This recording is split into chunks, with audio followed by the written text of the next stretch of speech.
की स्थापना की है और लगातार सुशासन को बढ़ाने का काम किया है।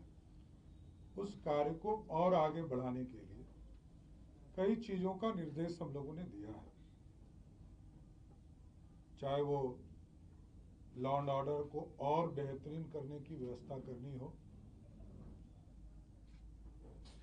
जो अपराधी हैं चाहे वो किसी भी स्तर के माफिया हो, जमीन माफिया हो, बालू माफिया हो या शराब माफिया, इसको चिन्हित करने का काम किया जाएगा, उनके खिलाफ कार्रवाई की जाएगी। साथ ही साथ जो हमारे यहाँ जितने स्कूल कॉलेजेस हैं, पिंक पेट्रोलिंग के तर्ज पर सभी जगह कोई रोमियो घूम नहीं सके, कोई हमारी बहनों को छेड़ ना सके, बच्चियों को नहीं छेड़ सके, इसके लिए विशेष फोर्स लगाने का काम किया जाएगा। और सभी के छुट्टी पर, जब स्कूल कॉलेज में छुट्टी होगी तो विशेष तौर पर अभियान चलाकर वहां पर पुलिस फोर्स पर्याप्त उपलब्ध कराए जाएंगे और कोई छेड़खानी नहीं हो सके, इसकी चिंता की जाएगी।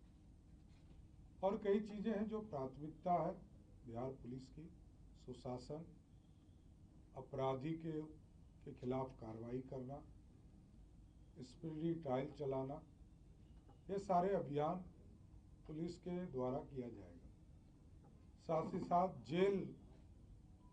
जेल को पूरी तरह निगरानी में रखा जाएगा।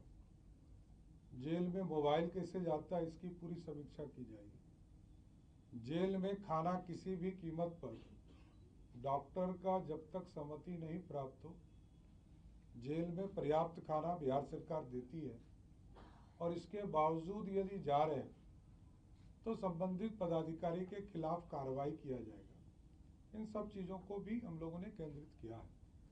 साइबर क्राइम हो, साइबर फ्रॉड हो, इसको देखा जाएगा। सोशल मीडिया पर किसी को भी गाली देने वाला, उनके खिलाफ कार्रवाई की जाएगी। कोई किसी को गाली नहीं दे सकता है, आपत्तिजनक बातें नहीं कर सकता है। जो भी ऐसे शिकायतें आएंगी सबके खिलाफ कार्रवाई हो। इसलिए पुलिस पूरी सख्ती के साथ गृह विभाग बिहार में कार्रवाई करेगी और नीतीश कुमार जी के जो सुशासन है उसको स्थापित करेगा। धन्यवाद। जो अपराधी है अवैध संपत्ति अर्जित के, क्या उस पर बुलडोजर कब तक चलेगा सर आपके? देखिए, स्पष्ट तौर पर मैंने कहा कि माफिया को आइडेंटिफाई करने का काम सरकार करेगी और जिन लोगों को भी माफिया आइडेंटिफाई होगा, वैसे लगभग 400 लोगों को आइडेंटिफाई किया है। सरकार ने न्यायालय में इसके लिए आवेदन दिया है, 2 की सहमति मिल चुकी है और आगे सहमति मिलेगी तो सबके संपत्ति को जब्त करने का काम।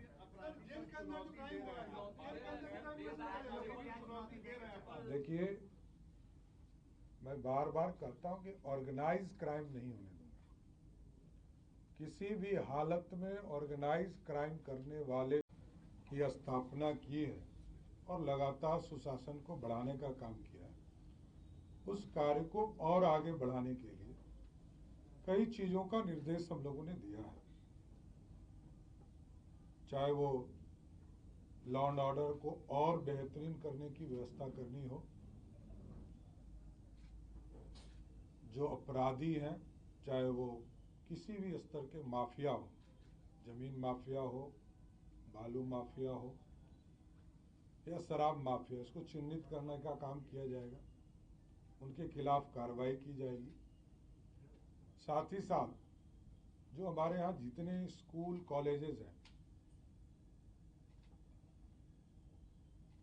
पिंक पेट्रोलिंग के तर्ज पर सभी जगह कोई रोमियो घूम नहीं सके, कोई हमारी बहनों को छेड़ ना सके, बच्चियों को नहीं छेड़ सके, इसके लिए विशेष फोर्स लगाने का काम किया जाएगा।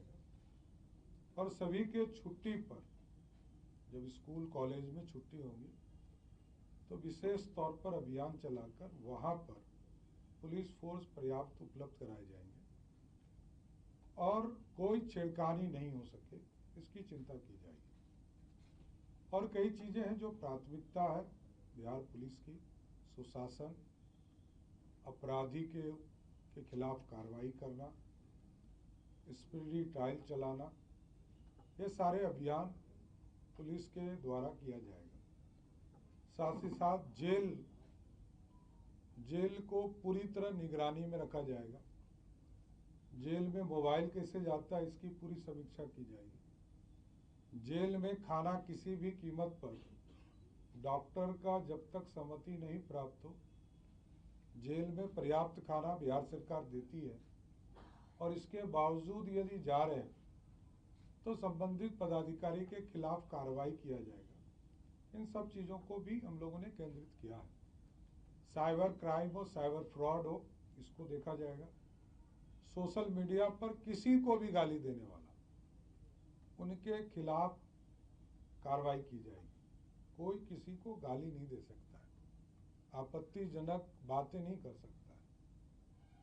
जो भी ऐसे शिकायतें आएंगी सबके खिलाफ कार्रवाई होगी। इसलिए पुलिस पूरी शक्ति के साथ गृह विभाग बिहार में कार्रवाई करेगी और नीतीश कुमार जी के जो सुशासन है उसको स्थापित करेगा। धन्यवाद।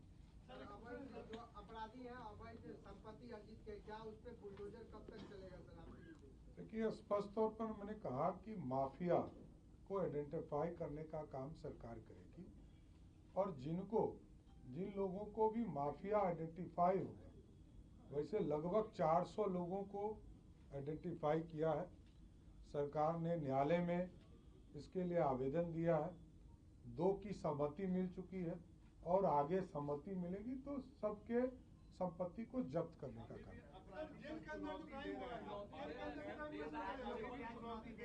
देखिए, मैं बार बार कहता हूं कि ऑर्गेनाइज क्राइम नहीं होने दूंगा। किसी भी हालत में ऑर्गेनाइज क्राइम करने वाले